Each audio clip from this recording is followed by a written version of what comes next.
Gas OTPಯಿಂದ ಒಬ್ಬ ವ್ಯಕ್ತಿಯ ಜೀವ ಉಳಿದಿದೆ ಅಂತ ಹೇಳಿದ್ರೆ ನೀವು ನಂಬ್ತೀರಾ? ನಂಬಲೇಬೇಕು. ಯಾಕಂದರೆ ಅಂಥದ್ದೊಂದು ಘಟನೆ ಉಡುಪಿಯ ವ್ಯಾಪ್ತಿಯಲ್ಲಿ ನಡೆದಿರುವಂಥದ್ದು. ನಾವೀಗ ಉಡುಪಿಯ ಕೊಡವೂರು ವಾರ್ಡ್ ವ್ಯಾಪ್ತಿಯಲ್ಲಿದ್ದೇವೆ, ಕಂಬಳಕಟ್ಟ ಅನ್ನುವಂಥ ಪ್ರದೇಶದಲ್ಲಿ. ಇಲ್ಲಿ ಶ್ರೀನಿವಾಸ ಆಚಾರ್ಯ ಅನ್ನುವಂಥ ವ್ಯಕ್ತಿಯವರವರು ಇದೇ ಗ್ಯಾಸ್ OTPಯಿಂದ ಬದುಕಿದ್ದಾರೆ. ನಾವೀಗ ನೋಡ್ತಾ ಇದ್ದೇವೆ, ಇಲ್ಲಿ ಹಿಂದ್ಗಡೆ ಚಿತ್ರ ನೀವು ನೋಡ್ತಾ ಇದ್ದೀರಿ, ಅದು ಶ್ರೀನಿವಾಸ ಆಚಾರ್ಯ ಅವರ ಮನೆ. ಇಲ್ಲಿ ಅವರು ಒಬ್ಬರೇ ವಾಸ ಮಾಡ್ತಾ ಇದ್ರು. ಸಿಂಗಲ್ ಸಿಲಿಂಡ್ರನ್ನು ಅವರು ಹೊಂದಿದ್ರು. ಆ ಹಿನ್ನೆಲೆಯಲ್ಲಿ ಒಂದಿಷ್ಟು ದಿನಗಳಿಂದ ಆಗ್ತಾ ಇರುವಂಥ ಸಮಸ್ಯೆ ಏನಿದೆ, ಗ್ಯಾಸ್ ಸಮಸ್ಯೆ ಏನಿದೆ, ಅವರಿಗೂ ಕಾಡಿತ್ತು ಅಂತಲೇ ಹೇಳ್ಬೋದು. ಹೀಗಾಗಿ ಪಕ್ಕದ ಮನೆಯವರ ಬಳಿ ಅವರು ಗ್ಯಾಸನ್ನು ಪಡ್ಕೊಂಡಿದ್ರು. ಪಕ್ಕದ ಗಣೇಶ್ ಅನ್ನುವ ವ್ಯಕ್ತಿಯವರ ಮನೆ, ಪಕ್ಕದ ಮನೆಯ ಗಣೇಶ್ ಅನ್ನುವರಿಂದ ಗ್ಯಾಸನ್ನು ಪಡ್ಕೊಂಡಿದ್ರು.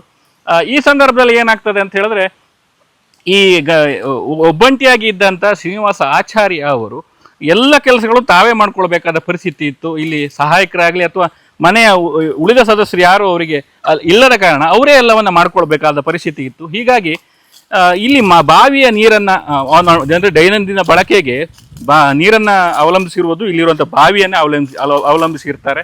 ಈ ಬಾವಿಯ ನೀರಿನ ಪೈಪ್ ಅನ್ನೋದು ಸ್ಟ್ರಕ್ ಆದ ಹಿನ್ನೆಲೆಯಲ್ಲಿ ಅದನ್ನು ಸರಿಪಡಿಸಲಿಕ್ಕೆ ಈ ಸಂದರ್ಭದಲ್ಲಿ ಅವರು ಶ್ರೀನಿವಾಸ ಆಚಾರ್ಯ ಅವರು ಜಸ್ಟ್ ಆ ಬಾವಿಯ ಪಕ್ಕದಲ್ಲಿ ಇಣುಕಿ ಆ ಹಗ್ಗವನ್ನು ಎತ್ತುವ ಪ್ರಯಾಸದಲ್ಲಿದ್ದಾಗ ಅವರು ಜಾರಿ ಬಾವಿಗೆ ಬೀಳ್ತಾರೆ. ಆ ಬಾವಿ ನೋಡಿದ್ರೆ ನಿಮಗೆ ಭಯ ಆಗ್ತದೆ. ಯಾಕಂತ ಹೇಳಿದ್ರೆ ಯಾವುದೋ ಒಂದು ರೀತಿ ಹೊರರ್ ಫಿಲ್ಮಲ್ಲಿ ತೋರಿಸುವಂಥ ಬಾವಿ ರೀತಿ ಕಾಣ್ತದೆ ನಿಮಗೆ. ಅಲ್ಲಿ ಒಳಗೆ ನಿಲ್ಲಿಕ್ಕೂ ಸಾಧ್ಯ ಇಲ್ಲ, ಆ ಥರ ಪರಿಸ್ಥಿತಿ ಇದೆ.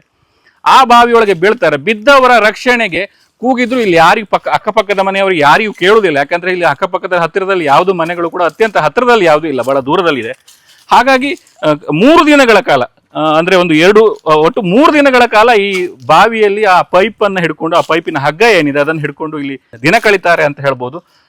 ಒಬ್ಬ ವೃದ್ಧ 62 ವರ್ಷದ ವೃದ್ಧರವರು 3 ದಿನಗಳ ಕಾಲ ಬಾವಿಯಲ್ಲಿ ಇರ್ತಾರೆ ಅಂತ ಹೇಳಿದ್ರೆ ನೋಡಿ, ಅದು ಎಷ್ಟು ಆಶ್ಚರ್ಯಕರವಾದ ವಿಚಾರ. ಮತ್ತೆ ಬಹಳ ಬೇಸರ ಆಗ್ತದೆ ಈ ಪರಿಸ್ಥಿತಿಯನ್ನು ನಾವು ನೆನೆಸ್ಕೊಂಡ್ರೆ, ಬಹಳ ಬೇಸರ ಆಗುವಂಥ ಪರಿಸ್ಥಿತಿ.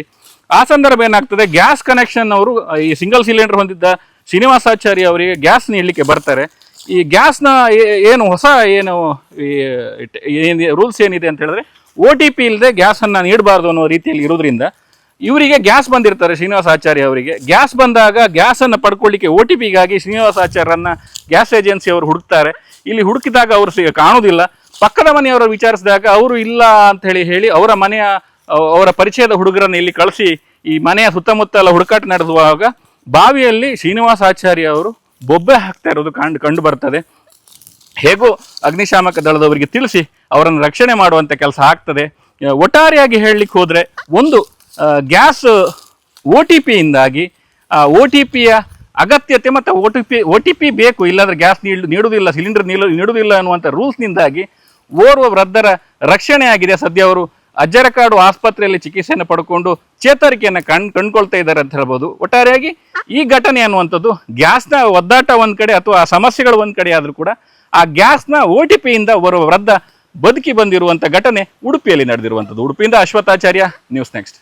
ಉತ್ತಮ ಸಂಸ್ಕಾರಯುತ ಶಿಕ್ಷಣದೊಂದಿಗೆ VSS English medium CBSE school, Udupi Muddur.